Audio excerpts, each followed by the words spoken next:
And then we have present continuous. Remember, it's a continuous, so what do we need?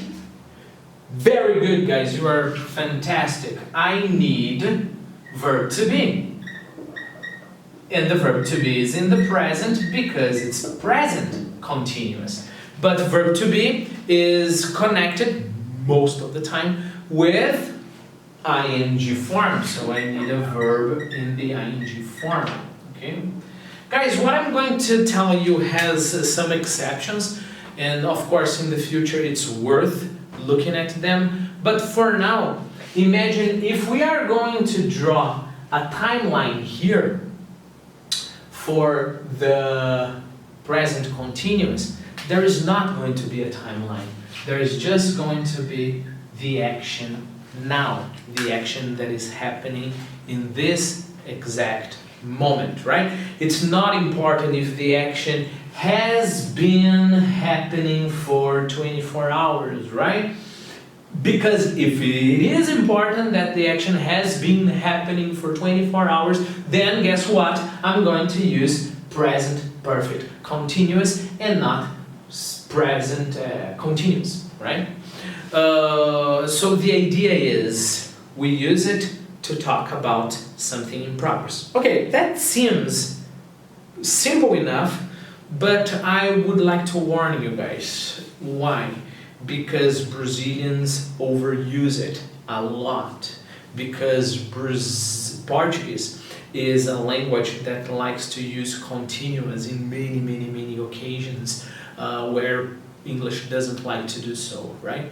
Let me give you an example. When do we use continuous, present continuous? When do we use present continuous in Portuguese? First, the original meaning. I'm going to call it original because etymologically speaking, that's how this tense appeared. By the way, just out of curiosity, that tense didn't exist in Latin, right? We couldn't say in Latin, eu estou trabalhando agora. It would have to be eu trabalho. French, by the way, does the same. Okay, but the fact is, the first meaning is eu estou trabalhando. Eu estou gravando este vídeo. Okay? I'm doing this thing at this exact moment. And then you can look at me and say, well, that's how we use it in Portuguese. No, not only, right? If I meet a friend on the street and they say, e aí, onde que você está trabalhando? Right? And then the person says, eu estou trabalhando no CCAA. The guys are not working at the moment. Neither of them is, right? So it's actually I work at CCAA. Where do you work? I work at CCAA. Think about onde você está morando, right? You are at the bar and you are talking to your friend and then you ask, e aí, onde você está morando? And the guy says, eu estou morando ali no bairro alto, alright? Not in English. Where do you live? I live in bairro alto, okay? That's what we do. One more case. We use present continuous in Portuguese. You know, to substitute a verbal tense that in Portuguese now is almost disappearing, which is tenho trabalhado, tenho feito, tenho escrito, tenho etc. Right? Instead of tenho trabalhado por tanto tempo, we say in Portuguese, right? We say eu estou trabalhando lá eu estou trabalhando lá por 15 anos, okay? Not in English, right guys? Not in English, right? In English, I have been working there for 15 years. So don't say I'm working there for 15 years. That's not good. You are overusing the present continuous as Portuguese loves to do it, right? By the way, Portuguese loves continuous and is trying to expand it everywhere, right? Past continuous. You know, sometimes you look at people and people say, e aí, o que você estava fazendo ontem?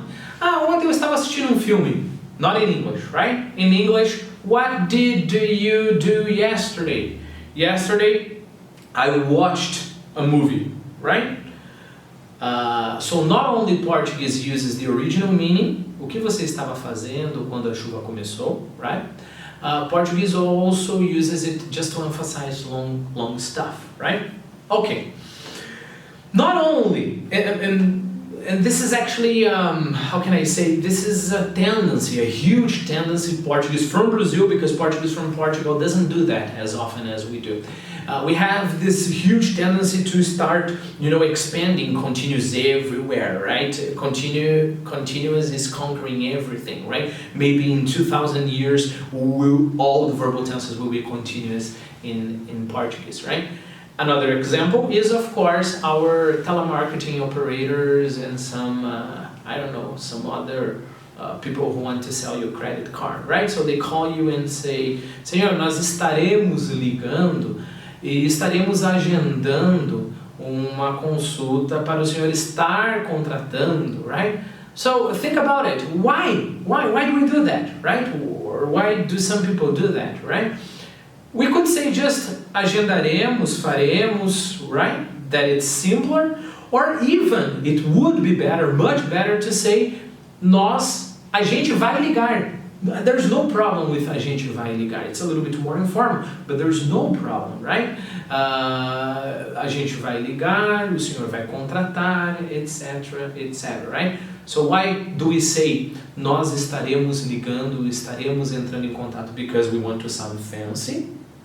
And in my opinion, that mistake is more blameworthy than, nós faz. I really believe that.